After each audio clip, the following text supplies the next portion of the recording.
Support for this podcast comes from the Central Valley Journalism Collaborative, connecting communities with the resources, infrastructure, and networks to ensure a vibrant local free press. From KVPR in Fresno, this is Central Valley Daily. Happy Friday. It's the 6th of February. I'm Elizabeth Arkalian.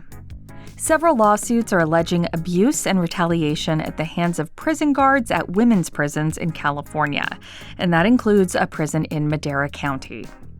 So these lawsuits come at a real moment of reckoning for California's women's prisons. Coming up, we break down serious allegations against former guards who worked at the women's prison in Chowchilla. But first, these headlines. The Kern County District Attorney is suing an oil and gas producer for alleged environmental violations. This comes as the county's oil production is ramping up under a new state law. KVPR's Crescencio Rodriguez Delgado has this report. Kern County District Attorney Cynthia Zimmer filed a criminal and civil complaint against 25 Hill Properties Incorporated and its owner, Ronald Engelberg.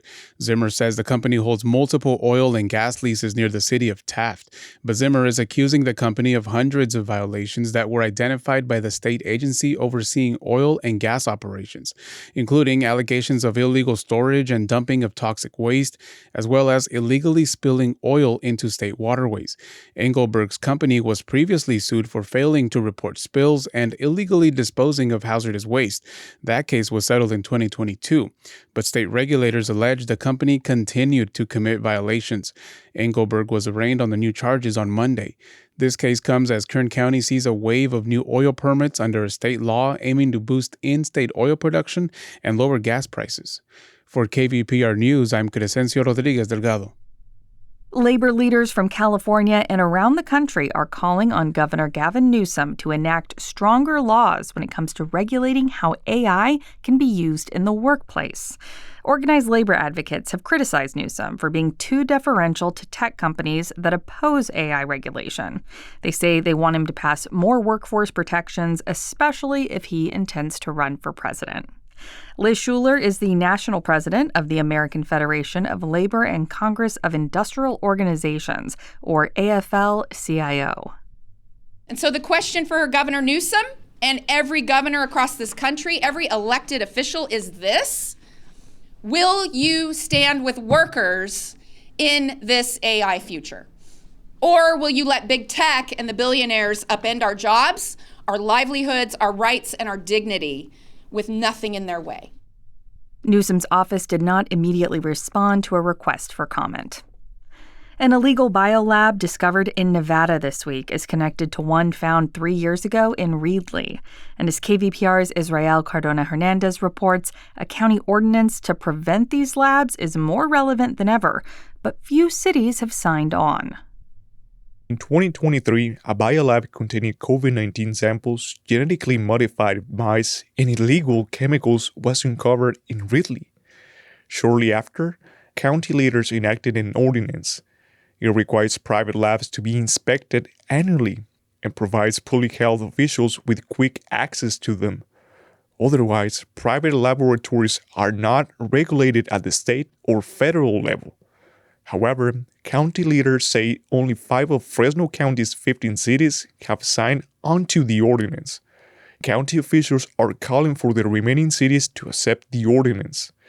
This all comes after another biolab containing hazardous substances was discovered in Las Vegas earlier this week, and the man who owned it also owned the Reedley lab. He's already facing federal charges related to the lab in Reedley. For KVPR News, I'm Israel Cardona Hernandez. Amtrak's Gold Runner service is offering half-price train tickets to Allensworth this Saturday for its Black History Month celebration. The event begins at 11 a.m. with special stops at Colonel Allensworth State Historic Park in Tulare County. The all-ages event will feature food, vending, music, and guided tours of historic buildings. Allensworth was founded in 1908 by a former enslaved man as a town where Black families could build lives, businesses, and institutions on their own terms. Amtrak's San Joaquin service was rebranded to Gold Runner last year. Few things in life are certain, but astronomical auto repair bills, that's a sure thing. If the time has come to say goodbye to your old ride, consider donating it to KVPR. The process is free, it'll help fund the independent reporting you rely on, and you'll get a tax break. Visit kvpr.org/cars today for more information and to start the donation process. And now to our main story. Several lawsuits in recent years have alleged abuse and retaliation against people incarcerated within California's prisons, especially those housing women. The Central California Women's Facility in Chowchilla is no exception. Last year, a former prison guard at the state's largest women's prison was found guilty on more than 60 charges, including rape. And when women are being abused behind bars, they don't have a lot of recourse. Filing unsubstantiated complaints can even jeopardize their shot at parole. Now, another lawsuit alleges incarcerated women faced retaliation for making sexual misconduct complaints against guards. And that retaliation took the form of being rounded up in a cafeteria and pepper sprayed. The incident from August 2024 was even documented in a leaked video that was reviewed by the San Francisco Chronicle. And the screenshots on the Chronicle's website are pretty shocking. They show women in the cafeteria who appear to be running away from what looks like smoke bombs. I want to note that the prison has acknowledged the incident, but did not confirm or deny what's shown in the video. So to break down this lawsuit and what happened in the video, today I'm speaking with Hannah Kren. She's a reporting fellow with the Investigative Reporting Lab at Yale, whose report was published in the Chronicle. Hannah starts our conversation by explaining how she got wind of the video online. So I had been following two lawsuits regarding the August 2nd, 2024 incident at Central California Women's Facility, which is the women's prison in Chowchilla. So I had been following these lawsuits, and then in December, I learned of these clips of the leaked videos that had been posted on Instagram. And then I was able to access the full videos through Hector Farrell's website, who is also the person who posted the clips on Instagram. And he was a former employee at the Chowchilla Women's Facility, correct? So I know that he was a former correctional officer employed by California Department of Corrections and Rehabilitation. I'm not entirely sure whether he was at that Chowchilla prison. Okay, well, based on the screenshots you include in your piece, it appears to show tear gas being sprayed as a group of women are in a cafeteria area.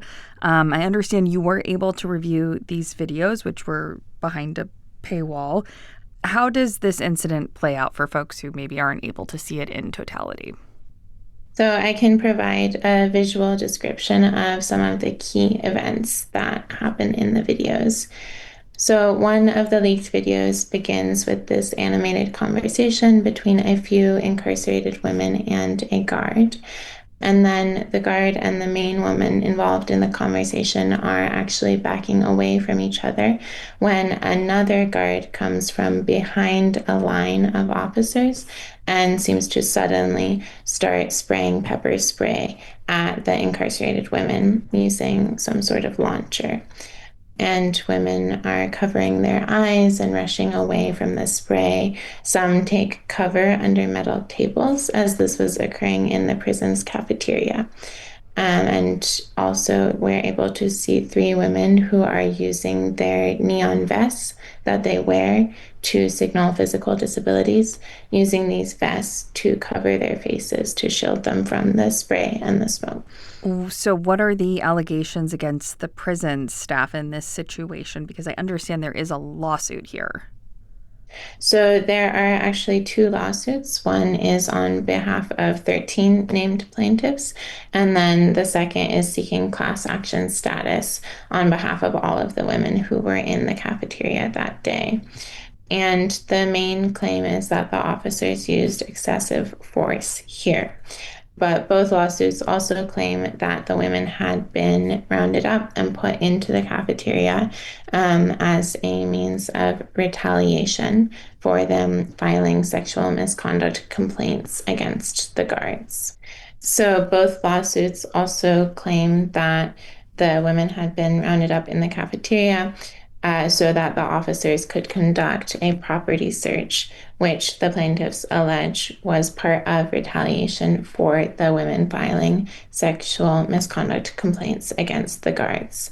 And in one of the lawsuits, two plaintiffs allege that one officer told them separately that if they didn't get their peers to stop filing sexual misconduct complaints, then he would conduct a property search.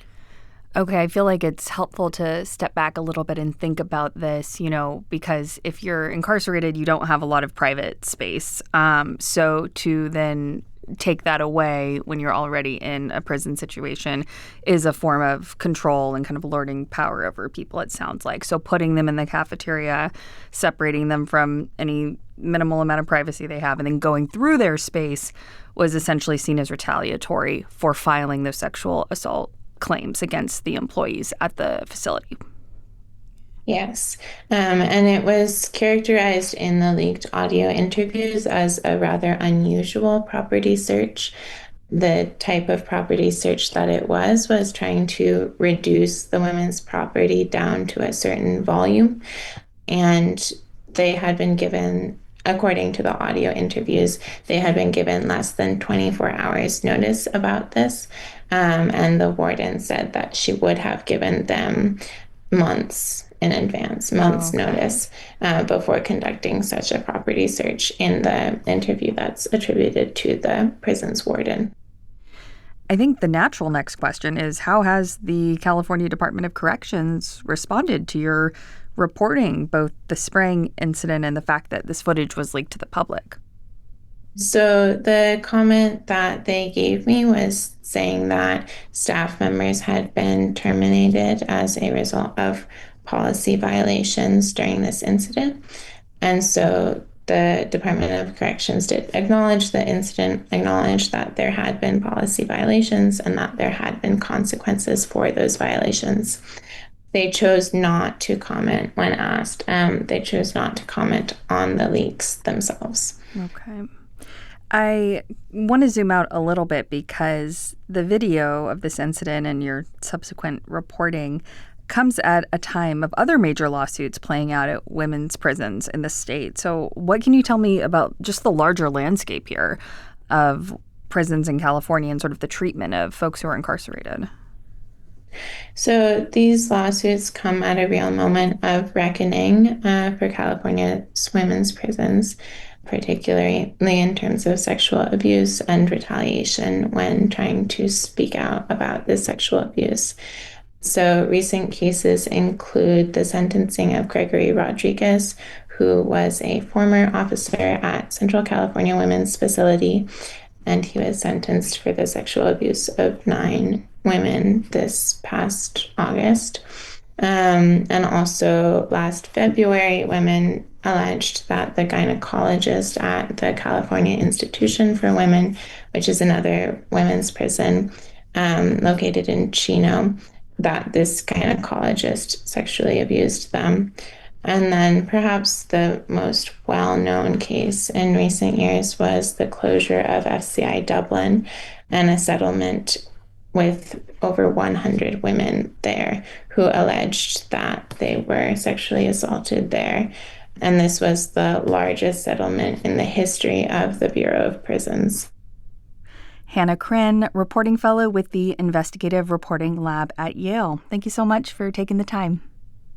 Thank you so much for your time as well. And you can read Hannah's full report on the San Francisco Chronicle's website. And that is today's show.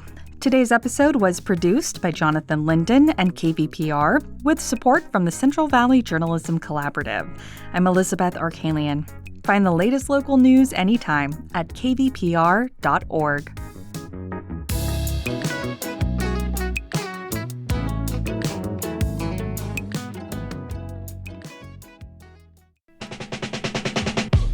This is Tanya Mosley, co-host of Fresh Air.